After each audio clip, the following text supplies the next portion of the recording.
गाजीपुर जनपद के मोहम्मदाबाद में स्वतंत्रता दिवस के अवसर पर पूरे जोश जुनून और देशभक्ति के उमंग के साथ 79वां स्वतंत्रता दिवस मनाया गया।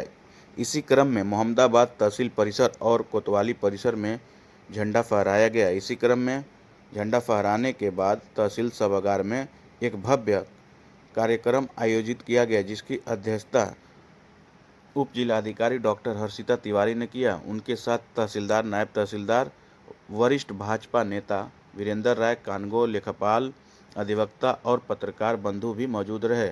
इसी क्रम में देशभक्ति गीतों के माध्यम से शहीदों को याद किया गया, जिससे माहौल देश प्रेम से सराबोर हो गया। इसी क्रम में साथ ही साथ मोहम्मदाबाद के अष्ट शहीद पार्क में उप जिलाधिकारी द्वारा शहीदों को माल्यार्पण भी किया गया। इसी अवसर पर उप जिलाधिकारी डॉक्टर हर्षिता तिवारी ने और क्या कुछ कहा, आप भी सुने।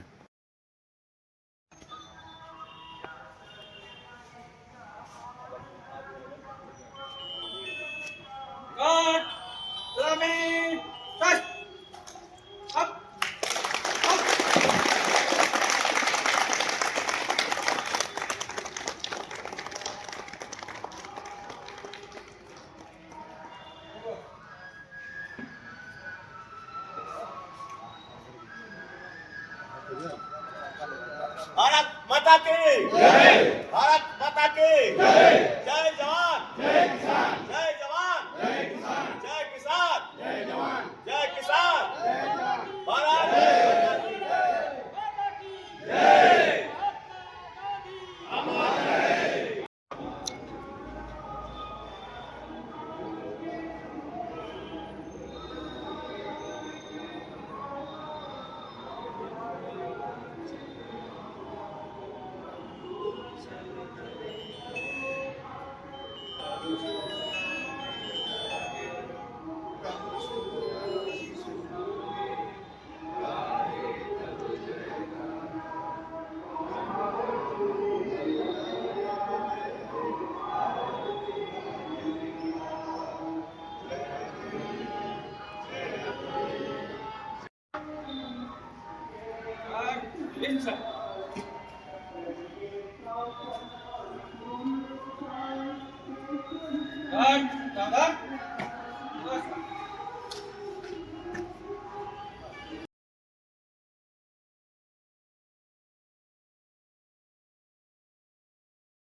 भारत माता की जय। भारत माता की शहीद अमर रहे।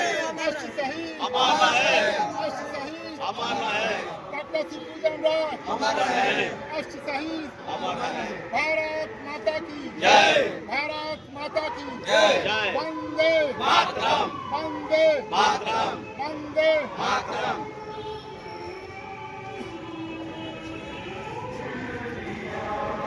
अपने वतन की शान है हर्षिता तिवारी।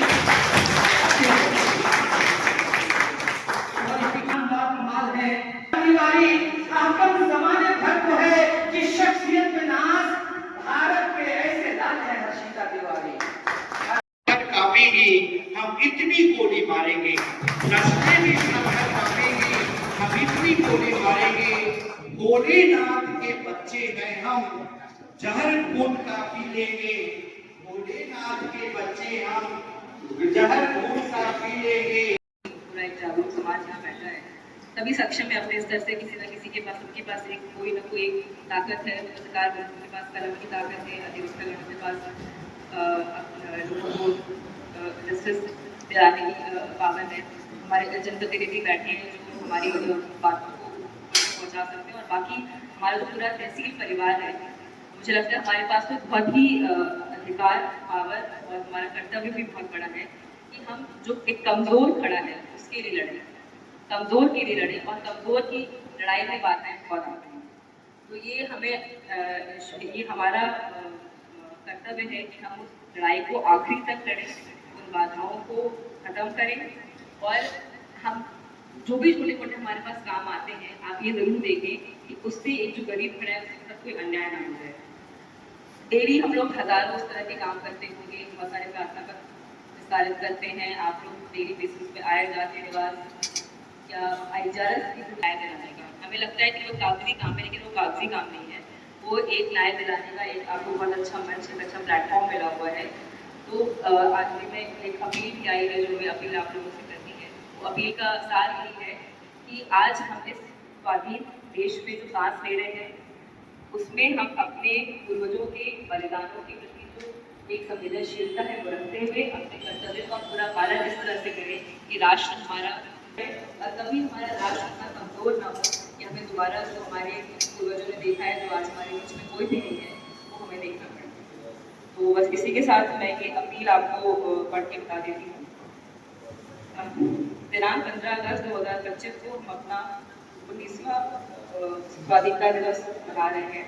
ये अत्यंत महत्वपूर्ण अवसर हमें अनगिनत देशभक्तों और अमर लोगों के जीवन पर संघर्ष एवं सब कुछ न्यौछावर करने के पश्चात प्राप्त हुआ है।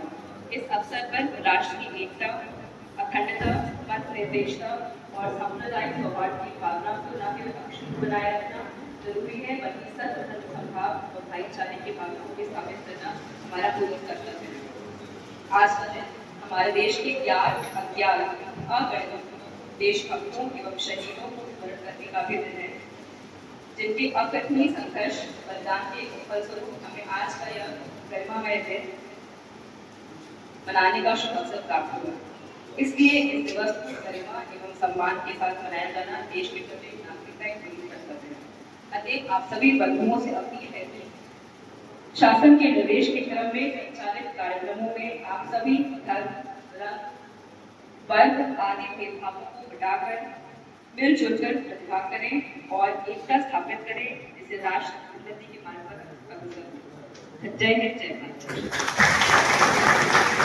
और आप सभी के द्वारा एक जो कुछ कॉमन बिंदु निकल के आए हैं वो यही है कि हम ही बार बार गुलाम क्यों बने। तो इसके पीछे हमने आज सभी ने सभी बातें बताई और मुझे लगता है कि हम सबको बैठ कर के इसमें मंथन करके जो एक चीज़ निकल के आती है वो यही है कि हमारे अंदर की कुछ हमारे जो सामाजिक जो हमारा ढांचा है उसकी कुछ कमियां हैं जो बार बार हमें बाहर के लोग आकर के हमें हमारे ऊपर कब्जा कर लेते हैं और हमें अपना गुलाम बना लेते हैं। और जैसा अभी तुरंत बताया गया कि हमें ऐसी परिस्थिति आने नहीं देनी कि दोबारा हमें हमारे देश के नौजवानों को अपने जीवन का त्याग देना पड़े। जैसा हम सभी जानते हैं कि किताबों में तो हम लोग बहुत सारे फ्रीडम फाइटर्स के बारे में पढ़ते हैं, लेकिन बहुत सारे ऐसे हैं जिनके बारे में ना किसी किताब में लिखा है, और अगर लिखा भी है कहीं किसी जर्नल में या किसी आर्काइव में या किसी आर्टिकल में मिल जाता है, लेकिन हम लोग उस चीज़ को कभी महसूस नहीं कर पाए हैं कि उस समय उनका जीवन क्या था और उन्होंने क्या बलिदान दिया और उनके परिवार वाले, उनके आसपास के लोग किस दुख से उस समय गुजरे होंगे। ये अभी बैठ कर बात करना बहुत आसान है, लेकिन उसको महसूस करना बहुत मुश्किल है। और मुझे लगता है अगर हम उतने सेंसिटिव हो जाएं कि उसको हम महसूस कर लें तो हम अपने हर एक कार्य, हर एक कर्तव्य को लेकर के बहुत ही संजीदगी हमारे अंदर आ जाएगी। और मेरा ये मानना है कि